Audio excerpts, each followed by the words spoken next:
Bhagavad Gita, we are discussing 2.4. Please sing after me. Arjuna Vacha Arjun उवाच Katham Bhishmam Aham Sankhye Dronam Cha Madhusudana कथं भीष्मम् अहं सङ्ख्ये द्रोणं च Madhusudana Ishubhi Pratiyotsyami Pujarha Arisudana. ईशुभिः प्रतियोत्स्यामि पूजार्हा वरिसूदना. Okay, perfect. So today we will discuss the commentary of Srila Vishwanath Chakravarti Thakur, which is called Sararth Darshani. So, yes, basically, yesterday we were discussing that how Arjuna, he was saying to Krishna that, "Oh Madhusudana, oh Arisudana, how can I counteract with my arrows to Bhishma and Dronacharya, to in battle men like Bhishma and Dronacharya, who are worthy of my worship." So, yes, we were basically discussing that how if any person he is overwhelmed with grief. So, if his well wisher is giving him good suggestion, good guidance, then also because he's so much overwhelmed with that emotion, so he's unable to perceive it, he's unable to grab it, grab that guidance or knowledge or suggestion. So, you will see here comes the story of Mother Aditi. Aditi is one who is the mother of demigods. So, she was again overwhelmed with an emotion of attachment towards his son Indra. So, she was serving her husband Kashyap Muni very nicely. This story is also there in Srimad Bhagavatam. So she was serving her husband Kashyap Muni very nicely. And then after a few days, Kashyap Muni was pleased with her service. So he asked that, okay, what do you want? Do you want something? So she said that, yes, I want a son, a powerful son who may defeat Bali. So Bali Maharaj is the king of demons. But although because he is under the dynasty of Prahlad Maharaj, that's why he is also a devotee of Krishna. So later, she did 12 uh, days fasting so that she may get a nice son. Then later she got God himself as his son, that is Vaman Deva. So, yes, at that time also her husband was giving her guidance that, oh, this is not good, you should not think of such things because we are soul, we belong to Krishna, this that, but she was not hearing this. She was overwhelmed with that emotion, so she was only desiring for a son who may defeat Bali Maharaj. So yes, basically here also we can say same thing is happening.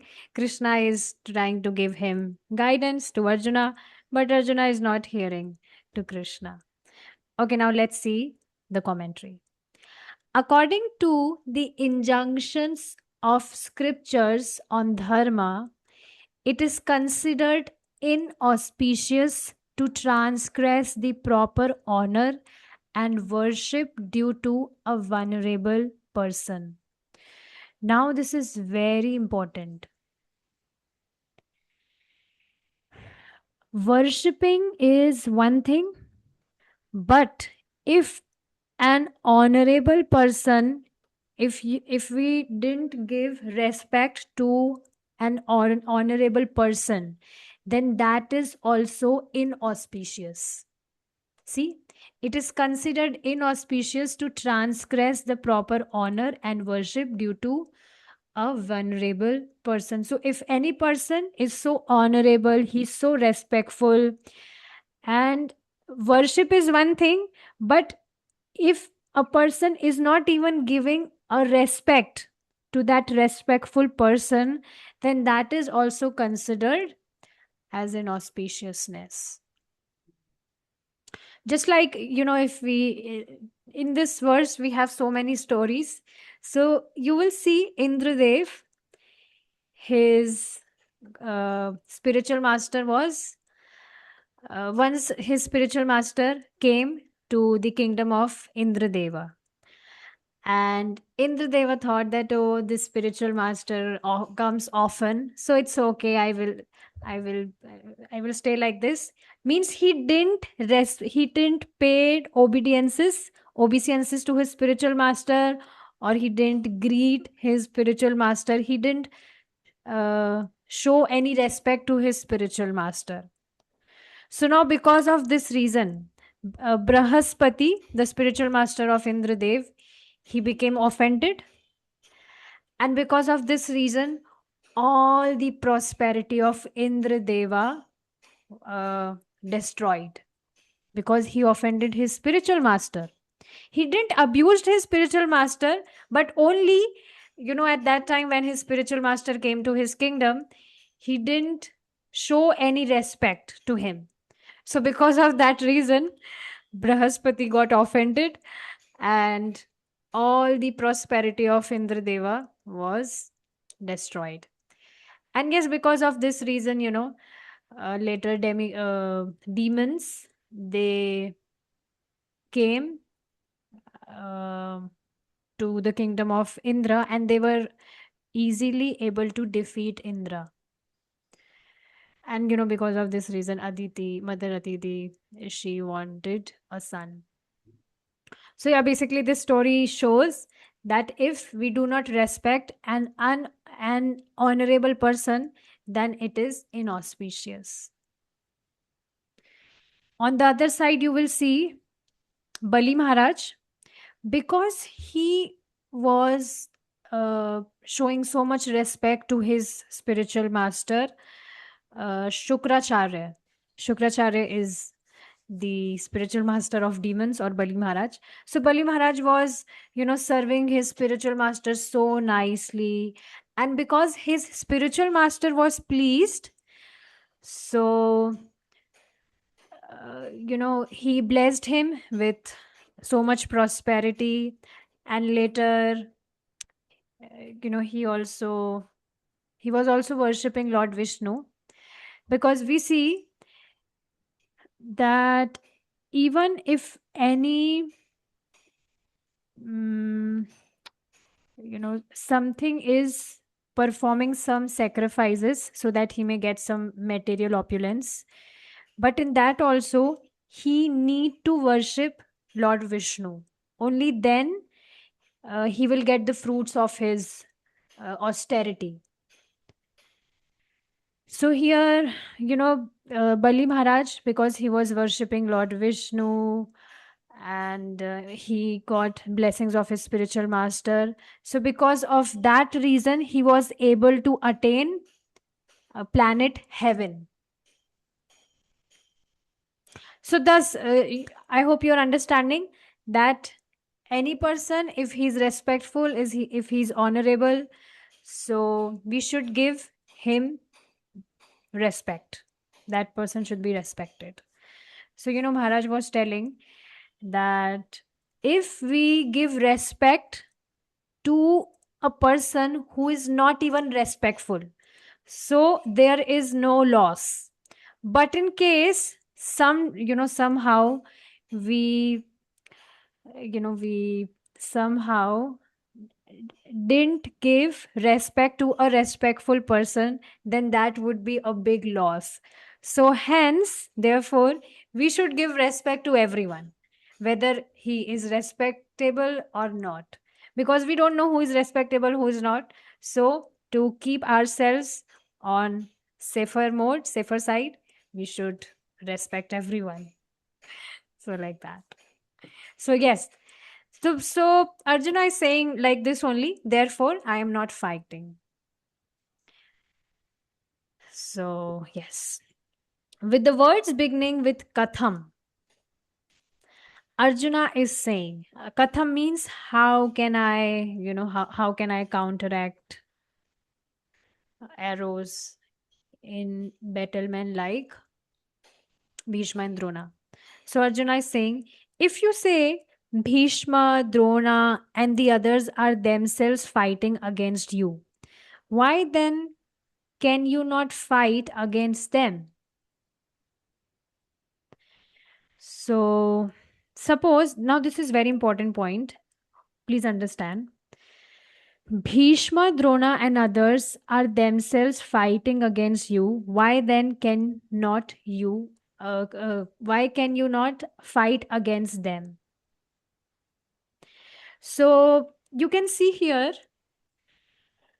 Krishna told Arjuna that if they are fighting against you, so you only tell me now. There is a quiz for you. Were Bhishma, Drona, and others fighting against Arjuna or not? You need to, justify your answer. I mean, why? You need to tell the reason of whatever you will say. Give general answer. There is no competition. Whatever you can memorize, you can tell from that. So, I mean, at this point, they had blown the conch shells, so they were proposing that they were going to fight. Wow, beautiful. Yes, this is true. Why I'm very happy that you are listening very attentively. That's why you were able to give exact answer. So this is true because they from their side first they blew conch shells and other instruments. So thus they were willing to fight against Arjuna. So that's why Krishna is saying here that if they are themselves fighting against you, why then can you not fight against them? So same, here also if we come, spiritual master of Bhishma Deva is Parshuram. So Parshuram, he also first, you should know this, Bhishma Deva also fought with his spiritual master Parshuram, from whom he got training to fight, to use those weapons. He got training from Parshuram, and he also fought with his own spiritual master Parshuram, and his spiritual master himself challenged Bhishma for that fight with me. And he himself, from his side, Parshuram, attacked on Bhishma Deva. Then Bhishma Deva also attacked back. So that way they fought. So yes. So on this, Arjuna is saying, yes, that is true. I cannot fight against them. Therefore, I speak these words beginning with Pujar Ho. They are worthy of worship. Those whose feet should be worshipfully offered flowers and other articles of reverence, how can it be proper to pierce them with sharp arrows in anger? Certainly, that would not be appropriate. So, on this, Arjuna is saying that yes, okay, uh, although they themselves are fighting, they wish to fight against me, but then also I cannot fight against them. So let's understand this with what we discussed just above, that it's inauspicious to transgress the proper honor and worship due to a venerable person. So suppose Dronacharya came, Bhishma Deva came to Arjuna, and Arjuna, out of envy, he's like, "Oh, this Bhishma Deva came. You take this flower. Take this flower to your lotus feet." Maybe, so He is offering flowers in envy. Huh? This spiritual master came. Now I have to offer flowers to him. Take this flower. So like this, he's throwing the flowers in envy. So this is also not proper etiquette. Plus, if he's also behaving in a way that, oh, this spiritual master comes often, just like Indradeva, he reacted and he didn't pay any obeisances to his spiritual master. So same way Arjuna would also do. So that was also not appropriate or proper etiquette. You only think in your mind. Can you even think of pinching even a pin to your spiritual master? Never. Isn't it? That's why Kshatriya Dharma is very tough. It's very difficult. If any person has challenged you, then you have to, give him answer. Kshatriya Dharma is very tough, very difficult. So, yes. So, you can see here, Arjuna is giving knowledge to Krishna. Krishna, who gave all knowledge to Brahma, Lord Brahma. To that Krishna, Arjuna is giving knowledge. That, oh, those whose feet should be worshipfully offered flowers and other articles, how can I, you know, pierce them with sharp arrows in anger? So, like that. Hereby addressing Sri Krishna as Madhusudana, Arjuna is indirectly instructing him. See, Arjuna is instructing that Sri Krishna who gave knowledge to Lord Brahma, all knowledge. Arjuna is giving instruction to that Madhusudana, that Krishna.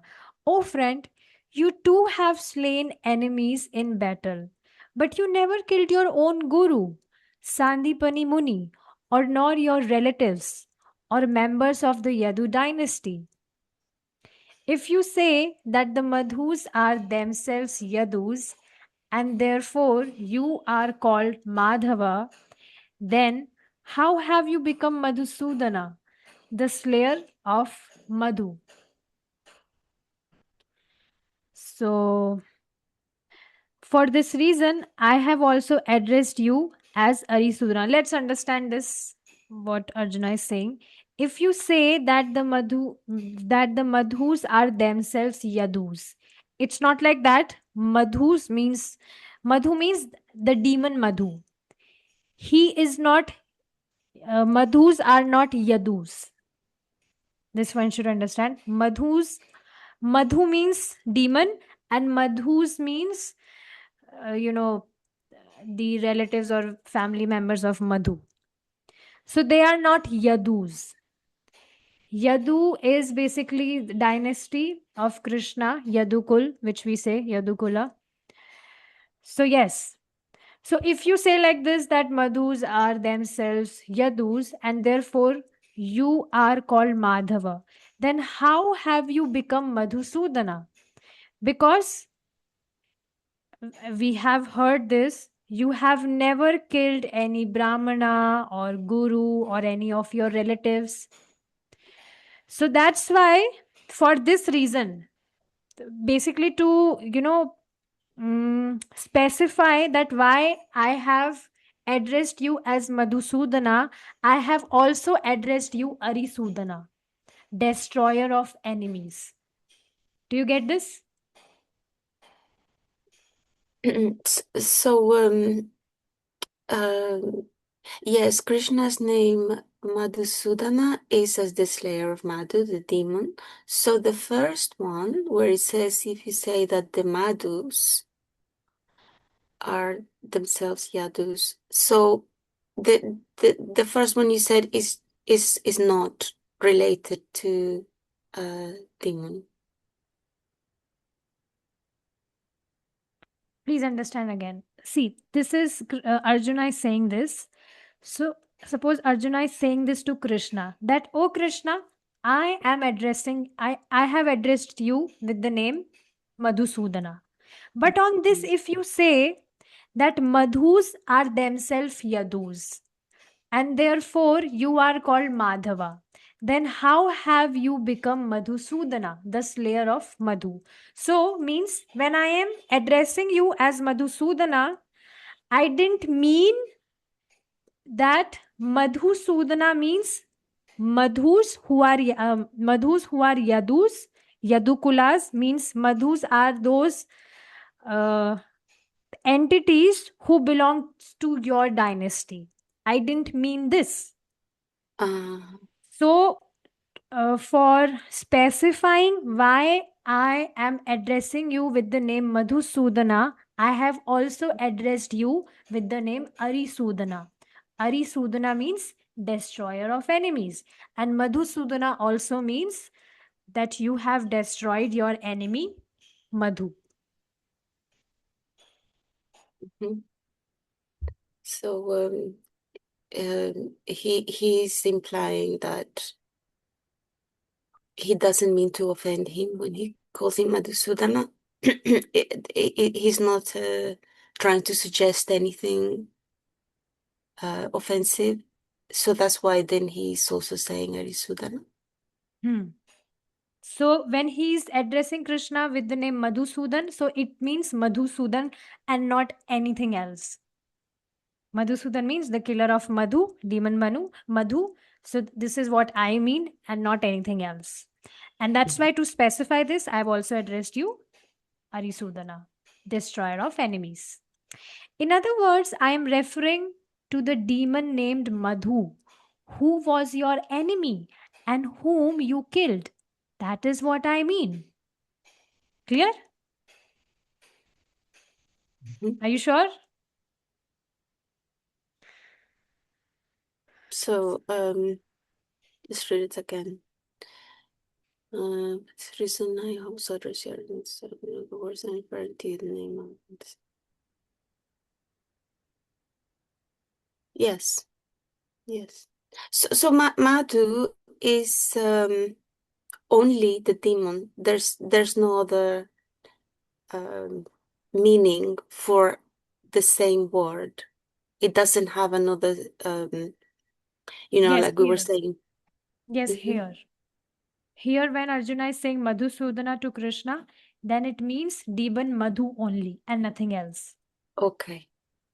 So this Okay. is, Arjuna is trying to specify here that when I Mhm. am saying you Madhusudan, then that means slayer of Madhu and not Madhu who are also Yadus and that's why you are Madhava. Not like that. And because of this reason, I have also addressed you as name Arisudana to specify that you are destroyer of your enemies and not your relatives or brahmanas or gurus. Okay. Okay, perfect. Note, the demon Madhu was distinct from the ancestor named Madhu, from whose dynasty Vasudeva and Devaki descended. Now, please understand, uh, you might have read this in Krishna book also, where it was mentioned that how Devaki, Mother Devaki and Vasudev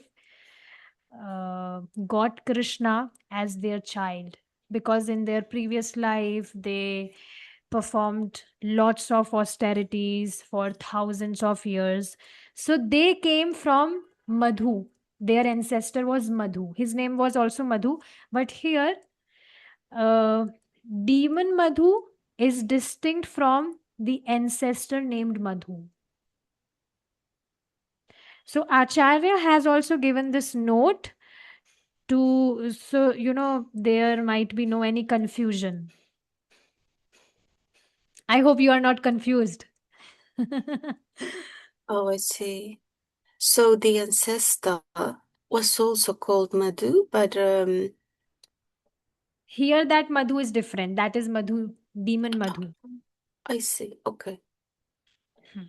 So in the sense like you explained earlier on, um,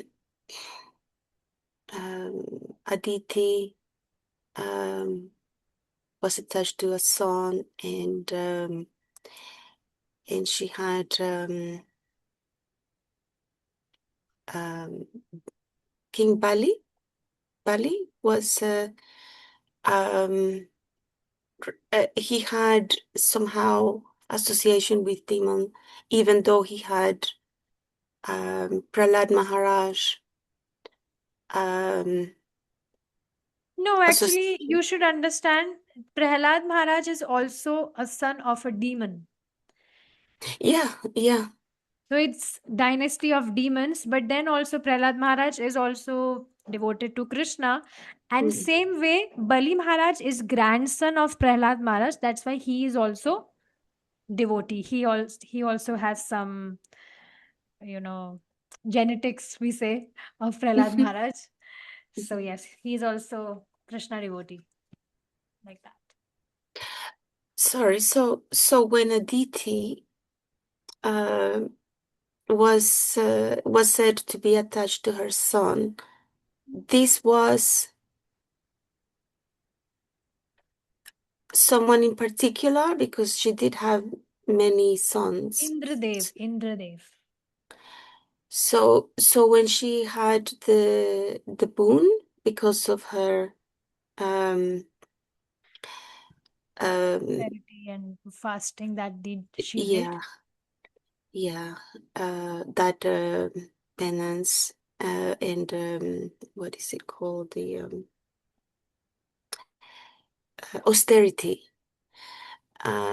So this was, she didn't have any children at this point. Was Indra the first one? Yes, Indra was there. And demigods means there were more demigods as well. But yes, Indra was prominent. And later he got Upendra, that is Lord Vaman Deva, as uh, her younger son, younger brother of Indradeva, Vamandev. Amante. You know Vamandev, you know that Durf Brahman boy who, So this later. is the one of the avatars. Yes, you don't know about him. Yes, You know about him, right? That that is Krishna he only. put his foot on Bali Maharaj forehead because of Yes, that story.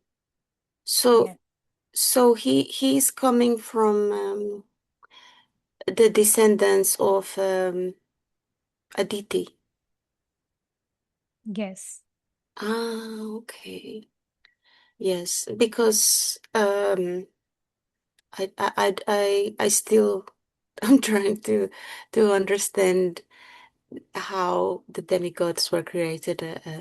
I I don't know it at all there. So this is very useful. This is a very nice forward actually because um, it is explaining further about how Arjuna is addressing Sri Krishna and bringing up these points. So okay, okay. yes. So I hope you Mm. get it that demon Madhu was distinct from the ancestor named Madhu, from whose dynasty Vasudeva and Devaki Mm. descended. There was also a demon named Madhu who appeared along with the demon Ketabha when Lord Brahma manifested from the lotus growing from the navel of Lord Vishnu. So, yes, later, this demon was responsible, and he stole the Vedas. from Lord Brahma. But then later, Krishna slew him. Mhm. So, but here Madhu Sudana is that demon Madhu, whom Krishna, as Krishna, not any other incarnation, but as Krishna slayed in Vrindavan. Okay, perfect. So here we have completed the commentary of Srila Vishwanath Chakravarti Thakur, and now we will see commentary of Srila Baldev Vidyabhushan. So much nectar. Let's see. If Bhishma and others attack, why should you not attack them? Is this not proper for the Kshatriyas? There is the rule in battle, ahuto na nivarteta. One should not turn from battle when challenged. So, yes, this again, Krishna is saying that if they are attacking you, then why should you not attack them? Attack them, because this is the very dharma of Kshatriya, that if someone has challenged you or attacked you, then you have to answer him. This is the rule in battle. So you cannot turn your face away like this. So, yes, Krishna is saying this. Bhishma, the grandfather, and Drona are teachers who give knowledge. How will I attack them with arrows? So, Arjuna is saying this. It is not proper to attack even with joking words those who should be worshipped with flowers and other articles of respect.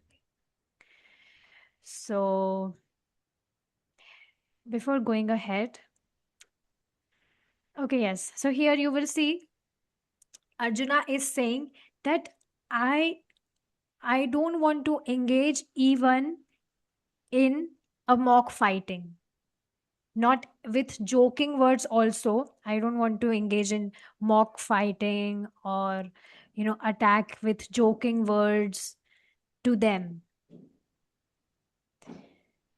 So how can I attack them with arrows? So are you getting this? It's a culture that if there are our seniors, so we cannot even crack jokes with them, or say some uh, improper words in joke to them, because they are superiors. So it's a culture. So this is what Arjuna is saying, that it is not proper to attack even with joking words those who should be worshipped with flowers and other articles of respect, seniors. So how can I attack them with arrows? The Smriti also says, Pratibandha प्रतिबध्नाति he Shreya पूज्या Puja व्यतिक्रमः. An excellent person who disrespects those worthy of worship becomes bound up. Karma bandhan, which is what we say, which is responsible for one's bondage in this material world. So an excellent person who disrespects those worthy of worship becomes bound up. There is the fault of repetition in addressing Krishna twice. Punar Ukti, using the words Madhusudana and Arisudana. Now let's see what Srila Baldev Vidyabhushan is telling here. Punar Ukti means telling same thing again. Repetition of something is Punarukti. Punar means again, Ukti means to speak. So you will see here Arjuna did so. There is the fault of repetition in addressing Krishna twice using the words Madhusudana and Arisudana. So we already discussed why, Arjuna has addressed Krishna with two words in the meaning of Srila Vishwanath Chakravarti Thakur. But, fault means that he has already said Madhusudana to Krishna. Then again he's saying Arisudana. So means he's repeating words. Let's understand this with an example. Suppose if any person is overwhelmed with grief. So he keeps on repeating his grief to other people. He keeps on saying, my Prabhuji was telling this, my instructing master, that when he was in temple, so his senior came to him and some operation happened. I mean, of tooth or something happened with him. So he was telling about that many times. On same day, he told that same thing, that do you know how much painful it is when when you go with an operation of tooth. So he was telling the same thing many times, as if he has not said that before. With same enthusiasm, he was saying this same thing to him. So yes, this was fault. Fault means repeating. So when any person is overwhelmed with such some emotion, then he keeps on speaking the same thing again and again. Suppose if any person, he qualified a very difficult exam, so he keeps on repeating, he will repeat the same thing, that how difficult it was to clear that exam. I studied so hard throughout year, and now see, I was able to clear it. So he will keep on repeating the same thing. Or someday, sometime this happen, to get appreciation from other people, person keep on glorify himself, glorify his talent or his skill. So like that, this happens when any person is overwhelmed with any emotion. So we can see this in the case of Arjuna also. He addressed Krishna twice using the words Madhusudana and Arisudana. This is because Arjuna, being afflicted with grief, is unaware of the connection between previous and later statements. That's why he keep on repeating that words. Okay. The Yeah, I was thinking, yes. so yeah, I was thinking that, there are some, like everyone's got the, different degrees of the gunas. So I know that sometimes people would be insisting on telling you something that is afflicting them, and sometimes it's already been addressed, like what you're saying. Um, but even sometimes I find myself like I don't want to burden other people with my troubles, but sometimes I may be realizing, oh, someone may have done this because this has, I don't see this here, and I'm speculating, and then I keep thinking in my mind, and just realize this is tamas, isn't it? There's too much tamas. You need to let it go. So, a person is helpless that time because he cannot think of something else. He keep on repeating those situations or incidents happened with him because he's so overwhelmed with that emotion. So it happens. Yeah. Okay. The implication here is, O Krishna, you also kill enemies in battle, Arisudana, but not men worthy of worship, such as Ugrasena. Ugrasena is grandfather, maternal grandfather of Krishna, father of Devaki. And Sandipani is spiritual master of Krishna. So why should I do that? So, yes, we already learned this. And you will see when we are discussing from different commentaries, we are not only relishing different meanings of what they are saying, but also we are kind of memorizing these verses in our mind very clearly. So it's nice. Okay, now let's see purport of Prabhupada. Respectable superiors like Bhishma, the grandfather, and Dronacharya, the teacher, are always worshipable. Even if they attack, they should not be counteracted. It is general etiquette that superiors are not to be offered even a verbal fight. Even if they are sometimes harsh in behavior, they should not be harshly treated.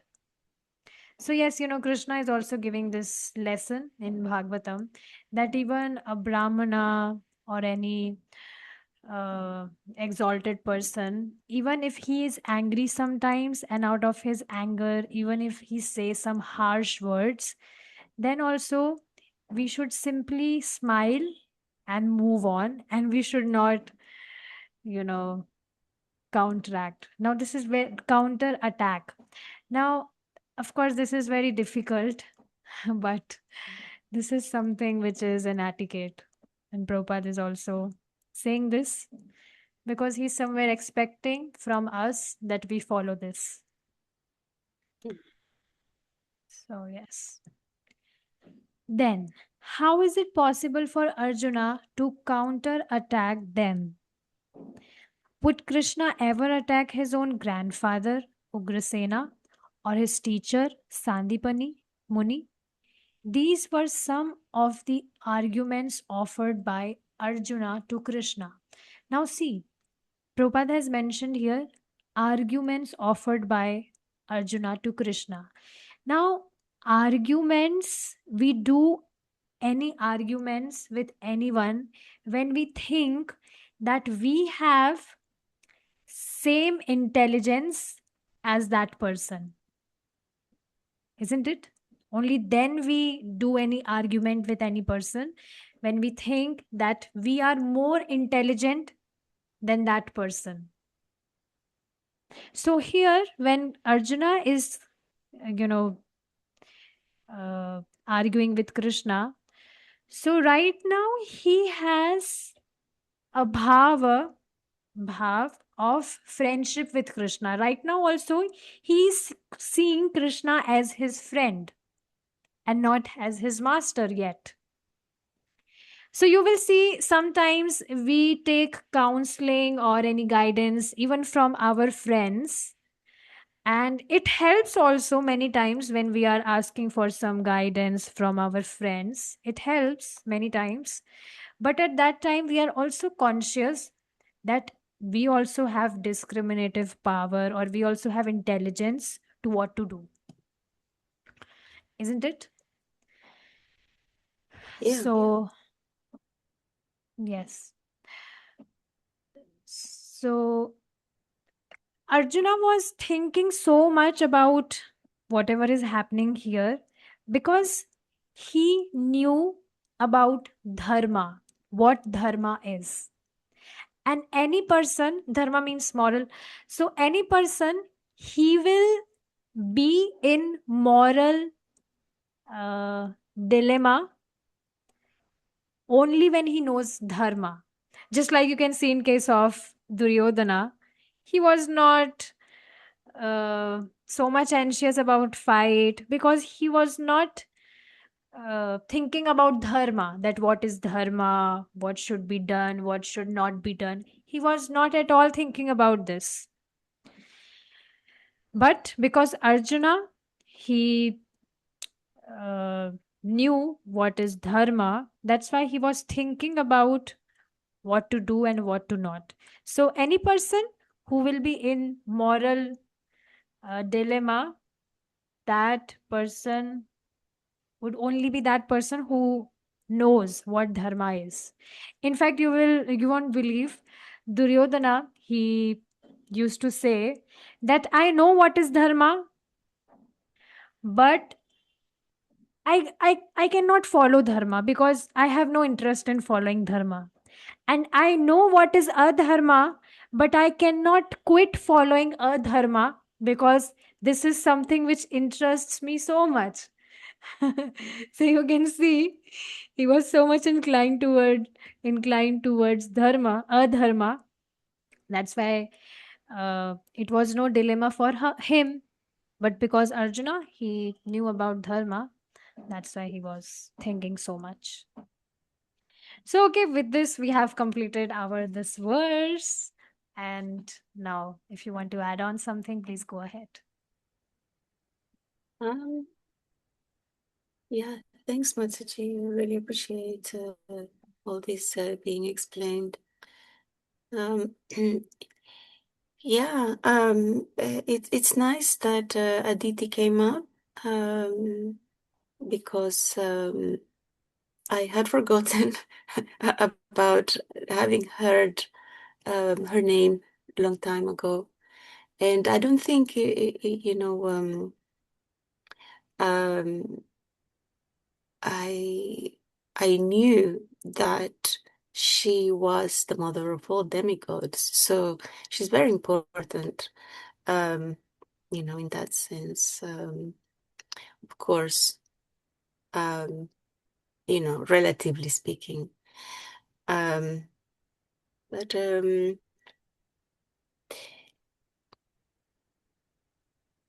yeah,